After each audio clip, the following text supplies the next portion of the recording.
What is up, guys? Tonight we're going to be installing electric fans on the Dakota, which of course is to make room for my intercooler and stuff to sit back in behind here. So as you can see, the fan shroud and the fan sit in the way of anything traveling across in front of the engine. So down here I've got a few things. Most of this is eBay stuff. There's a couple things like the thermostat sitting down there that I had to just go to the parts store and buy. Of course, first thing is the 180-degree thermostat. I'll get on that in a second, but it's like $10 part, cheap, Duralast brand one, so it's got a warranty and anything if I have trouble with it. And then I bought the new thermostat housing gasket because of course I'm going to end up needing that. Then I've got, this is like a hose tee. This is to install either a temperature switch or a temperature gauge. This one has something that the one from the Eclipse didn't have, and it's that little screw right there, which is to attach a ground wire to it, because temperature gauges use ground to actually work, and if you just had one of these attached to your hose and the sensor in there without a ground wire running to this, there'd be no ground for the sensor to use. So I'm really glad that this one has it, even though I don't need it if I end up using it on something in the future. It has it, but the Eclipse one doesn't have the little screw there, which is kind of stupid, but this one was also cheaper than the one for the Eclipse and bigger. And then 2 hose clamps to go with it. And then I've got 2 electric fans. These are the exact same fans that I had on the old green truck. They work just fine. This one just didn't come with a wiring kit. It was just a pair of fans themselves. This wiring kit I bought separate. So 2 fans and all the hardware to mount them and stuff. These are the ones you just zip tie into your radiator that everybody hates and tries to say are evil and damage stuff. I've never had issues with them, and I've used them on a number of cars in the past. And then if I can get this open, this is the wiring kit. This one has the more normal thread-in type switch rather than the probe style, because I've had issues with the probe ones not being very accurate and not working. So in here, there's the 3/8" NPT adapter, that brass one right there, and then this is a larger one right here. I'm not really sure, maybe 3/4 or half. Don't know for sure. And then a bunch of wiring and a couple other hardware bits and pieces in there. And down here, this is the actual switch. So the adapter that's sitting right there will go into this housing, and then this will go into the adapter. And there should be some connectors in there for this, because it's just got the spade ends on it. The relay, which is very important, and the relay harness, which really helps clean things up a little bit, having an actual harness for the relay. And then this relay is nice because it's got the little spot up here to put like a self-tapper through it or anything. And this relay is set up to be capable of powering both of these fans at the same time. And it says 25 continuous amps. I don't remember how many amps each of these is a piece, but I did my research beforehand and made sure everything would be compatible with each other. And this is exactly what I ran on the Dakota, except I had to kind of buy bits and pieces separate. That's everything we have. I've just got the hood open on the truck and got the radiator cap off. I'm going to go and drain all the coolant out of this, because since this truck still has air conditioning, you can see the condenser up there maybe a little bit. Now you can see the AC condenser is right there. It doesn't bolt up to the radiator or anything, but I can't reach through there to actually mount the zip ties up because, of course, it's in the way. So I'm just going to remove the entire radiator, be able to get to everything real easy, put the fans on, and then put it back in. So I've got to drain all the coolant out of it. I've got 2 ice cream buckets right there. Should be enough to hold everything that ends up coming out. And of course I got to remove this hose so I can get to the thermostat housing, which is kind of stuffed way back down there. I'm going to be modifying the fan shroud so that I can still have this guy here, because I like having the factory coolant overflow on it. So I'm just going to end up cutting the shroud up a little bit so that everything will fit inside of it. And then there will be plenty of room, like about this much room. I guess actually about this much room between like the coolant overflow and where intercooler piping is going to be running through, which is perfect for what I'm going to be doing.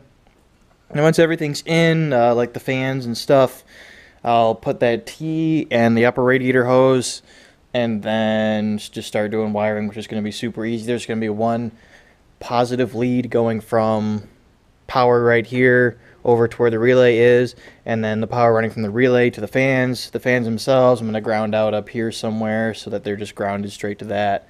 So that's everything I have. That's the little plan of attack for for getting these installed. I'm going to get all the coolant drained and then get the radiator and stuff out, and then we'll start installing these fans. Alright, we've got it all torn apart. A couple things I had trouble with. One, I had issues getting those stupid transmission cooler lines off like I did before. And before I thought I had issues because the lines are old and they'd been on there for a pretty long time. But as you can see, those two lines on these trucks, or on mine, they're just hose clamped on. They're like barb fittings. You can see fluid still dripping out of that one actually. Newer trucks, they're quick disconnects, and I found like my old green truck was a quick disconnect style, and those were actually easier to remove without even having the proper quick disconnect tool than these hose clamped ones were to remove. So I don't know, that's kind of weird, kind of annoying, but got those off. And then of course the clutch fan I had a little bit of trouble with. I soaked it in WD-40 multiple times. And then I ended up tried to use vice grips on it, which is what I did with my old truck. But the vice grips I had, which are sitting down there, pretty beat up, pretty worn out. They didn't want to do it. And I ended up going down and borrowing this wrench from Allen. It's a 1 7/16. Slid it right onto the nut on the back of the fan, and then just swung at it with a hammer, like I had been trying to do with the vice grips.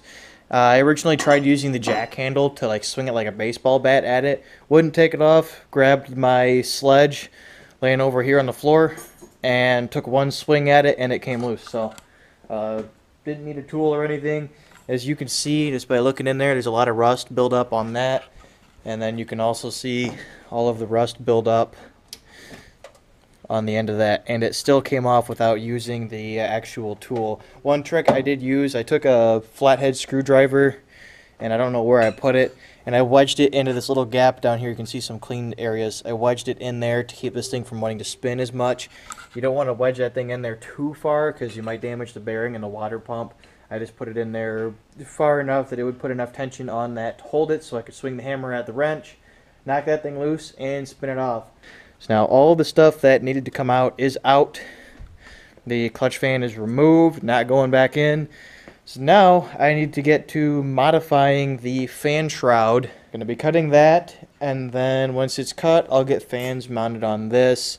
So the fans just use the ties that go through the fins of the radiator to mount them.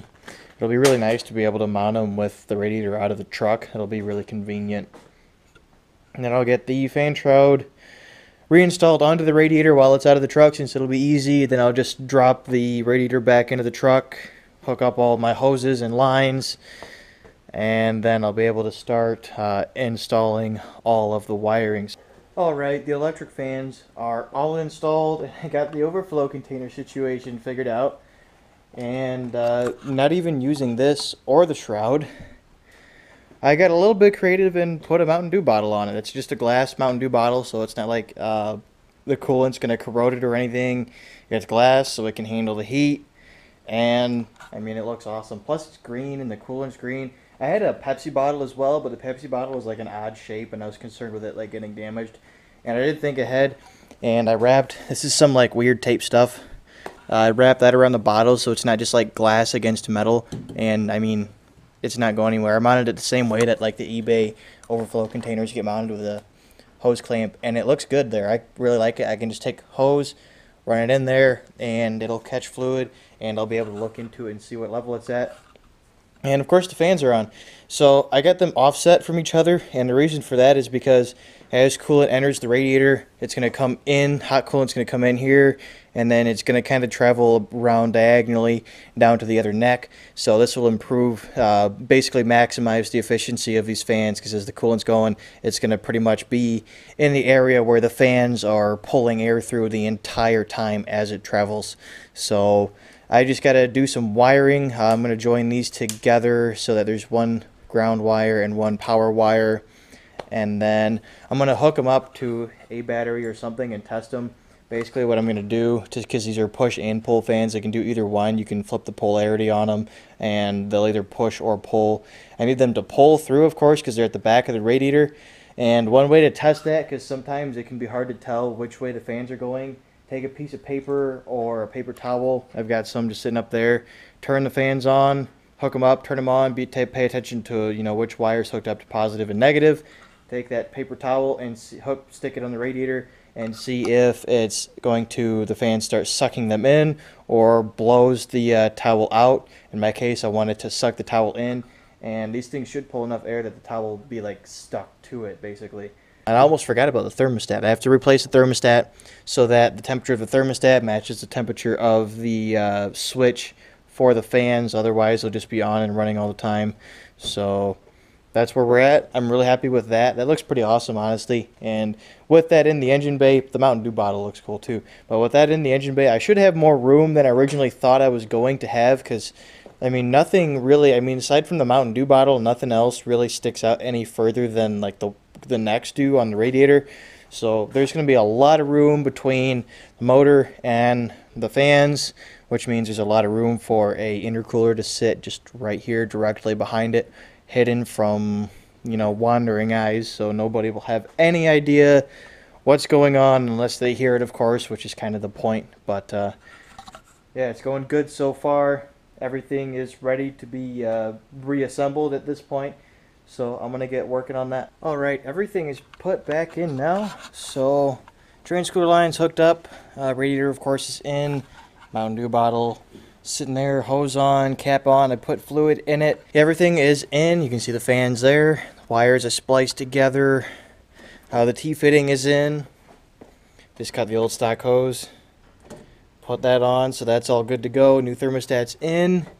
And I don't see any fluid coming out of it, at least right now, because there was some jankiness going on down here with like the bolts and stuff. Somebody snapped a bolt like halfway inside of it, so only half the threads are accessible, and there's like a bolt with a nut on it to make it shorter basically. But it tightened down fine. I didn't like crank on it super hard because I didn't want to strip it, but it tightened down fine, and that's how it was before. So somebody's been down here before and messed with this a little bit, but I'll solve that issue when I go and put a different intake manifold on this in the future to for like the V8 throttle body conversion I'm going to do on it. But all I have to do now is wire it. But before I wire anything, I've got tools and parts and stuff strung all over the place, and it's making me kind of anxious. So I'm going to take the camera inside the house because it's about to die, plug it into the charger. I'm going to clean up my mess, get organized, and transfer some fluids over into empty jugs, because you guys know what happens when I leave them laying on the floor. So I'm gonna go do that, and then once I'm about to work on getting stuff wired, stuff in that box, I will get back with you guys and we will continue working on this. Alright, I just grabbed the camera from inside of the house. I ended up forgetting to plug it in while I was cleaning up stuff, so I plugged it in while I was doing the wiring, because wiring's boring anyway, and nobody really wants to see that bit. But everything's done. I've tied up everything up pretty much. I'm not super happy with how the wires look and everything, because this is kind of messy, but it'll work just fine. So these two wires right here run straight from the battery. The one runs up into the relay for, of course, the power running to the relay. The other one loops over and ends up running over here and is the power inlet for the switch. And we've got the other one that runs up. I've got this blue stuff here just to help clean things up a little bit. Runs up in there, and then it's attached to this yellow wire here. The relay is grounded right up there. That's where I'm trying to hold the light and film at the same time, and this isn't really working, but that black wire up there is the ground for the relay. I found a factory bolt that was the right size to mount the relay with, so I just used that, so I didn't have to use any self-tappers or anything. The ground for the fans is right there. The power, of course, running down there. It's a giant 12 gauge speaker wire, but it's 12 gauge wire, and it was the only piece of 12 gauge wire I had. And of course the black ground wire, the two red wires from the switch run all over here. This green wire here is for my override, runs up there through the firewall where the hood release cable goes. And that orange wire in here is for the power supply. Of course, it runs up inside of this blue loom and then it comes out where this speaker wire is. So that is that. They do work. I'll show you guys where the override switch is at inside of the truck. Right there. There it is. There's the override switch. Pop that on. And the fans come on.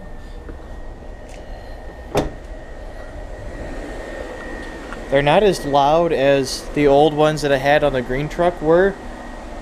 I don't know if these are slightly different fans, but they pull plenty of air. As you can see, I'll take that and it'll just suck it right up to the grill.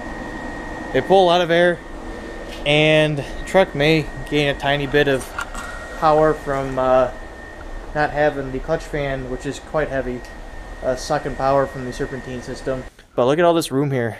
And there's my Mountain Dew bottle again. There's a little bit of daylight coming in the windows, so you guys can probably see a lot better. But the fans look great there. The wiring is clean enough for now, at least. I'll go through and maybe clean stuff up at some time in the future, but it's all kind of hidden behind the battery. So I'm not going to worry about this too much. I wish the wires weren't like bright colors because they're kind of distracting. But there's a lot of room in here for an intercooler, which of course is the plan, was to just mount it in the engine bay. So now the intercooler is only like 2 inches thick, or 3 inches thick, excuse me. So I mean, we've got, like, I can almost open my entire hand wide. Basically, it's got to fit between here and here is about the narrowest we get. And of course the little snout on the water pump freed up a ton of space.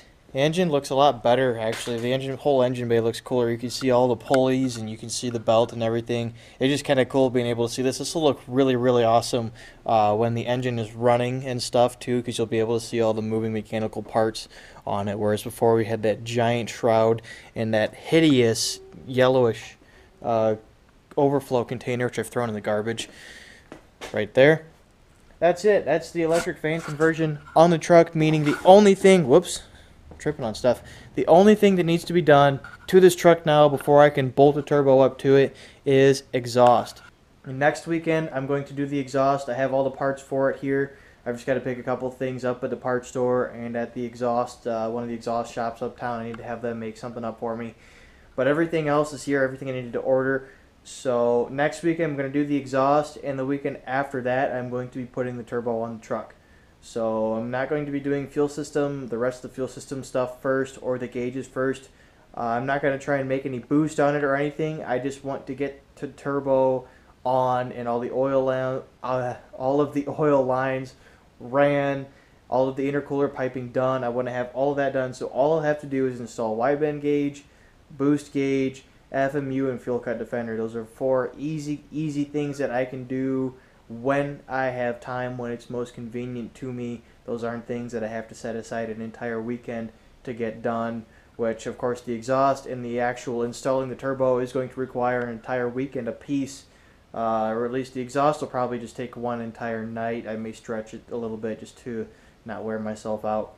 But the installing the turbo is going to take an entire weekend, or at least I'm going to have to set aside an entire weekend to do that, because I've got to jack the engine, do the motor mounts, jack the engine up, remove the oil pan, install that fitting for the oil drain, put the oil pan back in. That's going to take hours doing that, because doing that without removing the entire engine takes a very, very long time.